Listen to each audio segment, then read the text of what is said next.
कभी कभी जिंदगी हमें वो नहीं देती जो हम चाहते हैं, बल्कि वो देती है जो हमें हमेशा याद रहे। दोस्तों, आप सुन रहे थे black ticket. Film music teacher की बात कर रहे हो। हिमाचल का एक छोटा सा पहाड़ी शहर शिमला, और उस शहर की भीड़ में एक ऐसा आदमी जो बाहर से बिल्कुल सामान्य दिखता है, लेकिन अंदर से पूरी तरह टूटा हुआ है। उस आदमी का नाम है बेनी माधव। बेनी माधव वैसे तो एक म्यूजिक टीचर है जो बच्चों को गाना सिखाता है और अपनी जिंदगी का गुजर बसर करता है, लेकिन सच ये है कि उसकी जिंदगी में कोई संगीत नहीं बचा। उसके घर में एक छोटा सा कमरा है, जिस कमरे में वो रहता है। दीवारों पर पुराने पोस्टर, कमरे में पड़ा एक पुराना हारमोनियम और खिड़की के बाहर गिरती हुई बर्फ। जब भी वो हारमोनियम पर हाथ रखता तो ऐसा लगता जैसे कोई अधूरी धुन उसके दिल में अभी तक चुभ रही है, अटकी हुई है। क्योंकि बेनी माधव की जिंदगी में एक ऐसा टाइम बीता जब उसके पास सिर्फ संगीत ही नहीं, प्यार भी था। सालों पहले उसी शहर में एक लड़की रहती थी जिसका नाम था ज्योत्सना। ज्योत्सना की आवाज बहुत खूबसूरत थी और वो खुद किसी परी से कम नहीं थी। वो जब भी गाती तो ऐसा लगता जैसे पहाड़ों में गूंजती हवा भी उसे सुन रही हो। ज्योत्सना के घर वालों के कहने पर बेनी माधव से संगीत सिखाने लगता है, लेकिन ये उस्ताद और शागिर्द का रिश्ता कोई और मोड़ ले चुका होता है। दोनों एक दूसरे से प्यार करने लगते हैं। घंटों साथ बैठना, संगीत सुनना, नई धुनें बनाना और अपने मुस्तकबिल के सपने देखना। उनकी दुनिया बहुत छोटी थी, लेकिन खुशियों से भरी। सिर्फ खुशियां ही खुशियां। लेकिन जिंदगी की सबसे बड़ी सच्चाई ये है कि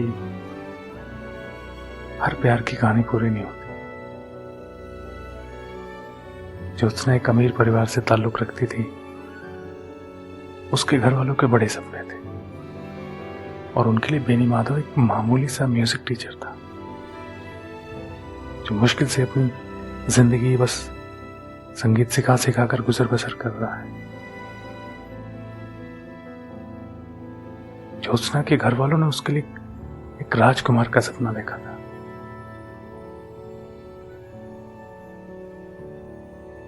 जो बेनी माधव में उन्हें नजर नहीं आता था।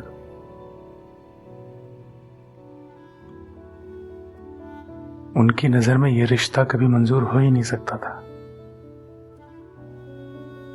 माँ बाप का प्रेशर धीरे धीरे इतना बढ़ने लगा कि ज्योत्सना के सामने सिर्फ एक फैसला था,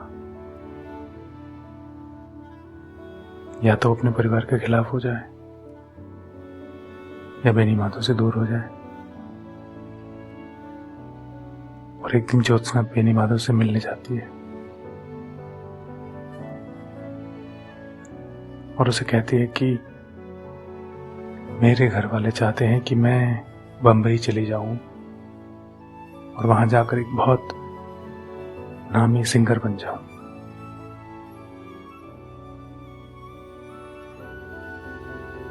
मैं आपका फैसला सुनने आया हूं कि आप क्या चाहते हैं। बेनी माधव पहले तो एकदम शांत चुपचाप रहता है। वो इस बात को डाइजेस्ट करने में लगा होता है कि अब जो आगे होगा वो चाहता तो नहीं है, लेकिन उसका भी सपना था एक दिन बंबई में जाके सिंगर बनना, नाम कमाना, शोहरत, पैसा, हर चीज। अब वही मौका ज्योत्सना के पास आया है। ज्योत्सना प्यार से बेनी माधव को बेनीदा बोलती थी। वो कहती है, बेनीता बोलो ना, चुप क्यों हो? मुझे आज एक फैसला लेना है, आप क्या कहते हो? बेनी माधव से कहते हैं, हाँ सही तो कह रहे हैं तुम्हारे घर वाले, जाओ बंबई सिंगर बनो, नाम कमाओ। मैं भी तो जाना चाहता था, नहीं जा पाया, मैं नहीं बन पाया सिंगर। देखो मैं शिमला की गली गली में घूम के बच्चों को म्यूजिक सिखा रहा हूं मैं। आज तुम्हारे पास मौका है, जाओ तुम। तो बोल रहे, आप चाहते हो कि मैं चली जाऊं? आप दिल से चाहते हो कि मैं चली जाऊं?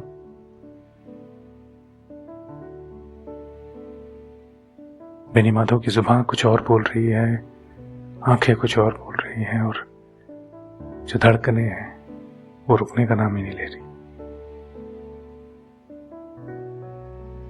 वो कहता, हाँ मैं भी यही चाहता हूं कि तुम चले जाओ।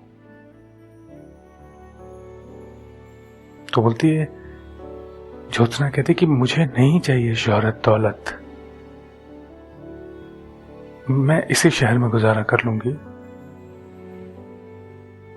हम साथ रह लेंगे, मुझे नहीं चाहिए इतना नाम, मुझे नहीं कोई महान सिंगर बनना, मैं आपके साथ रहना चाहती हूं। बेनी माधव कहता है कि देखो ये फालतू की बातें मत करो, नहीं अच्छा लगता, आज तुम्हारे पास मौका है, ये मौका हर किसी को हर बार नहीं मिलता जिंदगी में, तो अपनी तैयारी करो और मुंबई के लिए निकलो। वो बहुत गुजारिश करती है, झगड़ती भी है कि बेनीता प्लीज मना कर दो ना, हम यहीं रह लेंगे साथ में, छोटे से शहर में एक छोटी सी जिंदगी गुजार लेंगे, लेकिन साथ तो रहेंगे, प्लीज प्लीज मत करो, मत करो, बस एक बार कह दो कि मैं नहीं जाऊंगा भाई।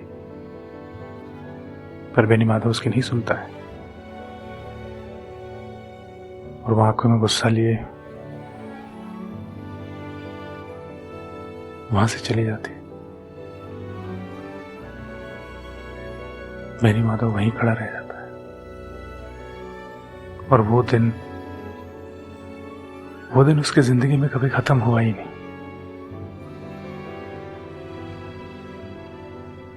या वो चाहता नहीं था कि वो दिन कभी खत्म हो।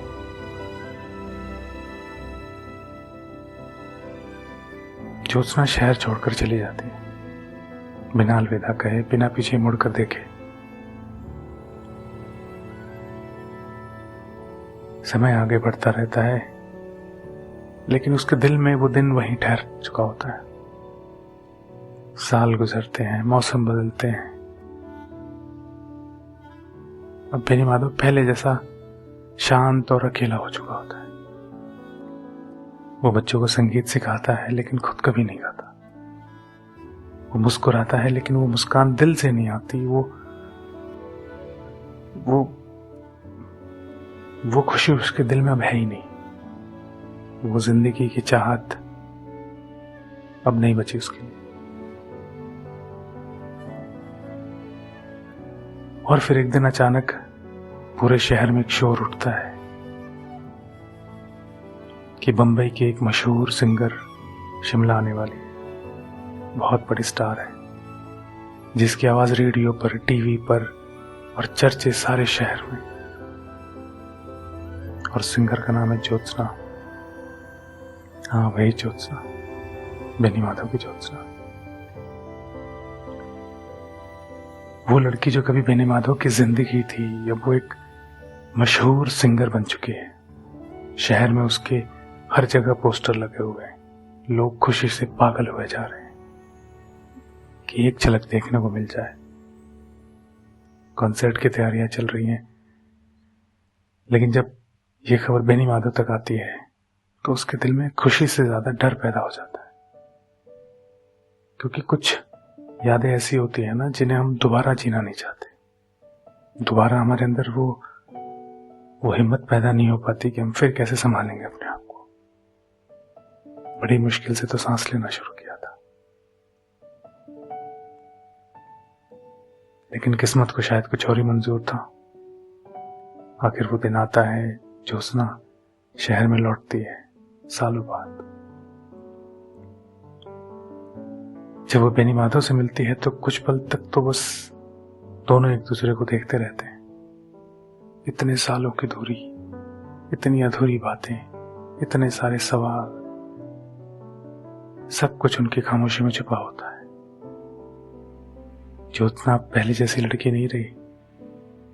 वो एक कॉन्फिडेंट, इंडिपेंडेंट, फेमस सिंगर बन चुकी है और पूरी दुनिया उसे प्यार करती है। उसे प्यार करने वालों की कमी नहीं है। जिस शहर में चले जाए लोग जान छिड़कते हैं उसमें। लेकिन बेनी माधव अब भी वही है, वही शांत इंसान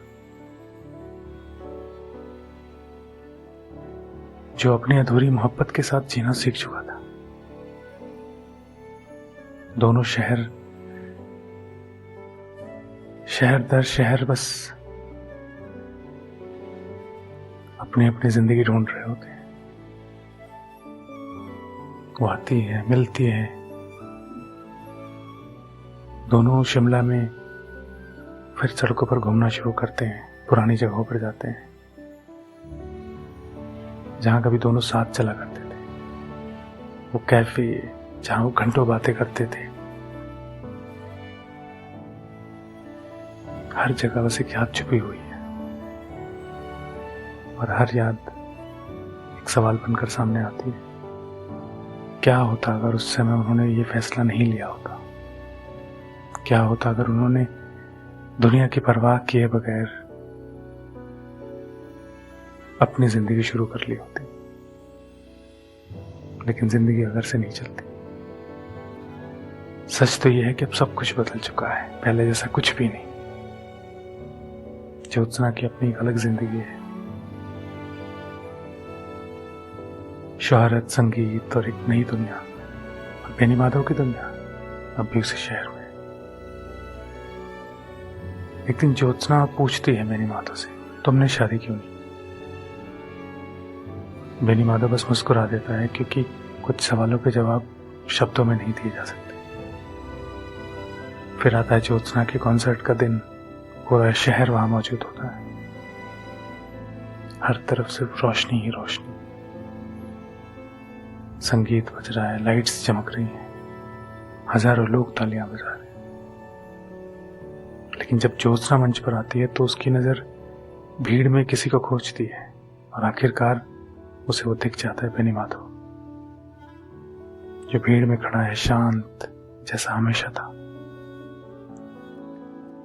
फिर ज्योत्सना एक गीत गाती है, एक ऐसा गीत जिसमें उनकी पूरी जिंदगी की कहानी छुपी होती है। उनका प्यार, उनकी दूरी, उनका अधूरा सपना, उनका अधूरा रिश्ता जो कभी खत्म हुआ ही नहीं। कॉन्सर्ट खत्म होता है, लोग घर लौटते हैं, लेकिन बेनी माधव और ज्योत्सना एक आखिरी बार मिलते हैं। वो आखिरी बार इस तरह जैसे आप अपनी जिंदगी की आखिरी सांस ले रहे हो। अब उनके बीच कोई शिकायत नहीं है, कोई गुस्सा नहीं है, सिर्फ यादें हैं और एक सच्चाई।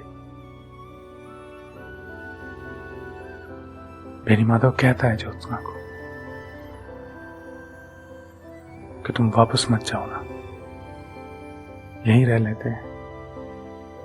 वही बातें कहता है जो ज्योत्सना उससे कह चुकी होती है और वो नहीं मानता है, जिद करके उसे भेजता था बम्बई। और आज वो गिड़गिड़ा रहा होता है। ठीक है, तुम्हें इस छोटे शहर में नहीं रहना, तुम्हें बड़े बिल्डिंगों में रहने की आदत पड़ गई, तो मुझे ले चलो, तुम्हारे साथ ड्राइवर बन जाऊंगा, तुम्हारा मैनेजर बन जाऊंगा, कुछ भी कर लूंगा, तुम्हारे साथ रहूंगा।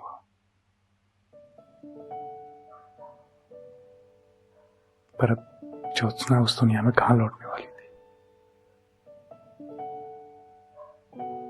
वो वापस बंबई अपनी दुनिया में लौट जाती है और बेनी माधव फिर अपने छोटे से शहर के एक कमरे में लौट जाता है।